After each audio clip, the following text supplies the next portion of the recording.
কি খবৰ সকলোৰে? আশা কৰিছোঁ সকলোৱে ভালে আছে, মই ভালে আছোঁ। আৰু যিহেতু আজি হাই ছেকেণ্ডাৰী ৰিজাল্ট আমি এতিয়া ঘৰ যাব ওলালোঁ। আশা কৰিছোঁ সকলোৱে ভালে আছে, মই ভালে আছোঁ। হঠাৎ ভিডিঅ' এটা কৰিলোঁ কাৰণ অমৰনাথৰ যিহেতু যাত্ৰা আৰম্ভ হৈছে, গতিকে আজি আমাৰ নলবাৰীৰ পৰা ৬২জন ভোলে অমৰনাথ যাত্ৰা কৰিব গৈ আছে। গতিকে তেওঁলোকক শুভেচ্ছা আৰু দিবৰ কাৰণে যাতে যাত্ৰা তেওঁলোকৰ সফল হয়, আৰু অকণমান ময়ো আশীৰ্বাদ বিচাৰি তেওঁলোকৰ ওচৰত গৈ আছোঁ। তেওঁলোকক মাত দিবৰ কাৰণে এয়া ষ্টেচনত ২টা বজাত ট্ৰেইন আছে, গতিকে চাই থাকক ভিডিঅ'টো।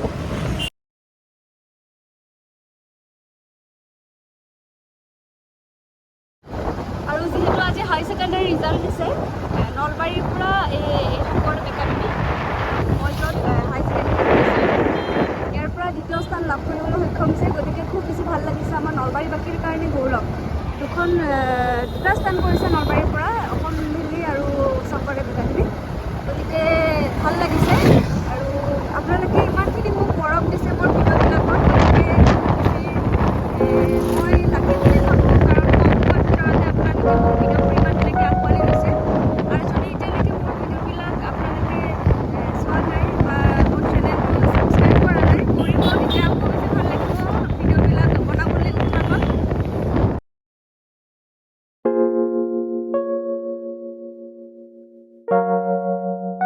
চ' এয়া নলবাৰী ষ্টেচন পালোঁ, এতিয়া আমি ভিতৰত সোমাম।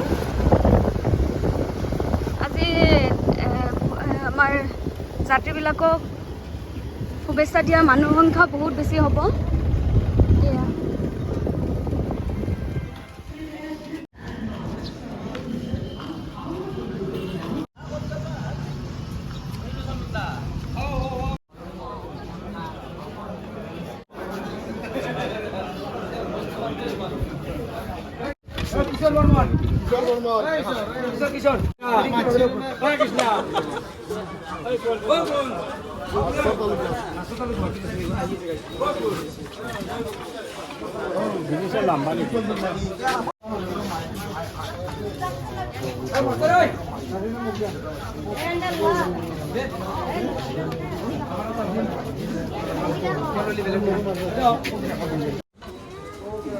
নলবাৰীত অমৰনাথ গোটেই সেৱাদলৰ উদ্যোগত ৬২জনীয়া দল এটাই যি অমৰনাথ যাত্ৰা, সেই অমৰনাথ যাত্ৰা আজি কৰিব। আৰু এই যি যাত্ৰা প্ৰায় দুবছৰ কৰিব পৰা আছিল, কাৰণ ক'ভিডৰ বাবে এই দুবছৰে তেখেতসকলে যাব পৰা নাছিল। কিন্তু এইবাৰ যিহেতু ক'ভিড নোহোৱা হৈছে, তাৰ বাবে নলবাৰীৰ পৰা ৬২জনীয়া এটা দল ইতিমধ্যে জম্মুলৈ ৰাওনা হ'ব লোহিত এক্সপ্ৰেছৰ জৰিয়তে। আৰু এই যি লোকসকল ভক্তসকল আছে, সেই ভক্তসকল আছে আমাৰ লগত। মই কেমেৰা পাৰ্চনক দেখাবলৈ অনুৰোধ জনাইছোঁ, প্ৰায় ৬২জনীয়া দল এটা ইয়াৰ পৰা ৰাওনা হ'ব জম্মুলৈ, অমৰনাথ যাত্ৰা কৰিব, বাবা গৰ্ফানী যি যাত্ৰা কৰিব। আৰু এই কিছু লোক আছে আমাৰ লগত, এই লোকসকলৰ লগত আমি কথা পাতি গৈছোঁ। আপোনালোকে যাব ওলাইছে, বিগত 2টা বছৰ আপোনালোকে যাব পৰা নাছিল ক'ভিডৰ। এইবাৰ ৬২জনীয়া দল এটা আপোনালোকে প্ৰথমে অমৰনাথ ভোলে সেৱা দল নলবাৰীৰ আটাইখিনি ভোলে প্ৰদৰ্শন কৰা আমি ধন্যবাদ জ্ঞাপন কৰিছোঁ সমগ্ৰ অসমলৈ। যোৱা 2টা বছৰত মহামাৰী ক'ভিডৰ বাবে আমাৰ যাত্ৰা বাতিল হৈছিল। আমি যোৱাৰ বাবে যোৱা 2টা বছৰতো সাজু আছিলোঁ, কিন্তু মহামাৰী ক'ভিডৰ বাবে আমাৰ যাত্ৰা বাতিল হৈছিল গভৰ্ণমেণ্টৰ ফালৰ পৰা। এইবুলি আমি মানে দুগুণ উৎসাহত অমৰনাথ যাত্ৰালৈ যাবলৈ ওলাইছোঁ। কাশ্মীৰৰ হিমালয়ৰ সাগৰ ভূমিৰ পৰা 22,500 ফুট ওপৰত থকা বাবা অমৰনাথ বৰফানীৰ আমি দৰ্শনৰ অৰ্থে আজি লোহিত এক্সপ্ৰেছ যোগে ৬২জনীয়া ল'ৰা ছোৱালীৰ পুৰুষ মহিলাৰ দলেতে আমি অমৰনাথ যাত্ৰালৈ আগবাঢ়িছোঁ। আমাৰ আটাইখিনি ইয়াত ভলে আছে।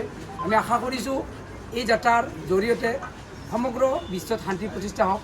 আমি বাবাৰ ওচৰত প্ৰাৰ্থনা কৰিম, অশুভ শক্তিবিলাক নাশ হওক, অপায়মংগল নাশ হওক, সকলোৱে শান্তি বিৰাজ হওক, সকলোৱে ভালে থাকক, আমি বাবাৰ ওচৰত প্ৰাৰ্থনা কৰিম।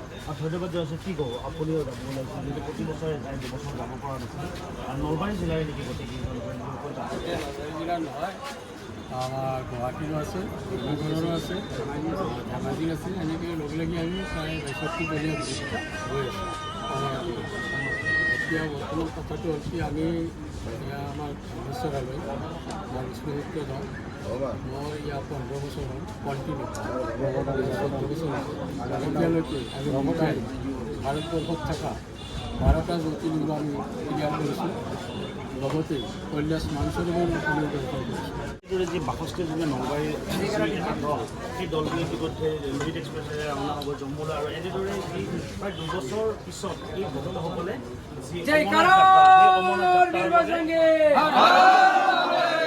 জয়কাৰৰ বীৰ বজৰংগী জয়কাৰৰ বীৰ বজৰংগী বম বম বম বম বম বম বম বম বম বম বম বম